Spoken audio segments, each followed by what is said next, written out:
Apakah ada karma bagi si narsisis? Ada dong. Semua orang akan menanggung konsekuensi dari perbuatan-perbuatannya. Apakah itu baik? Apakah itu jahat? Apa yang ditabur, itulah yang dituai.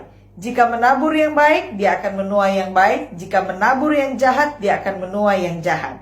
Ini hanya masalah waktu, ya.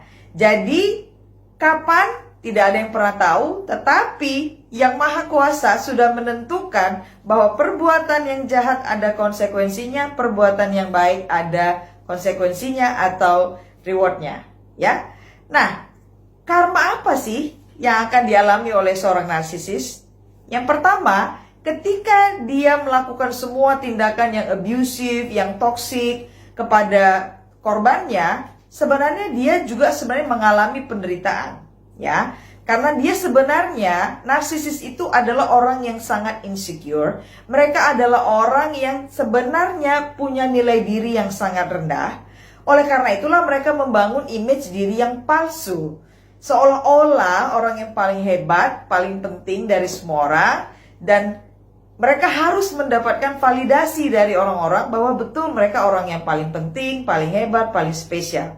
Nah, untuk mendapatkan itu, mereka harus memanipulasi orang-orang, kan gitu ya. Jadi sebenarnya ini dia sangat menderita sebenarnya.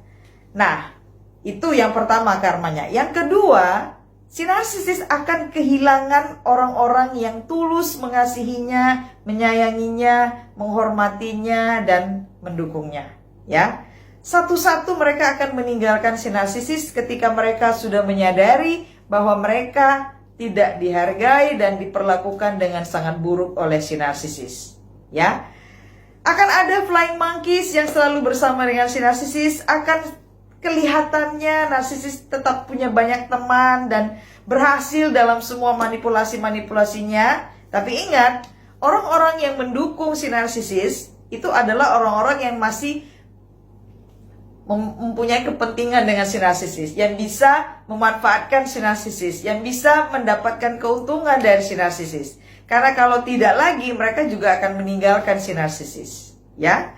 Nah, yang ketiga, karma bagi si narsisis, jika dia tidak akan berubah atau tidak mau berubah, maka semakin tua dia akan semakin menderita dan dia akan semakin kesepian dan perilaku-perilakunya akan semakin buruk, dan itu akan membuat dia akan dihindari orang-orang yang sudah memahami dan mengetahui siapa si narsisis tersebut.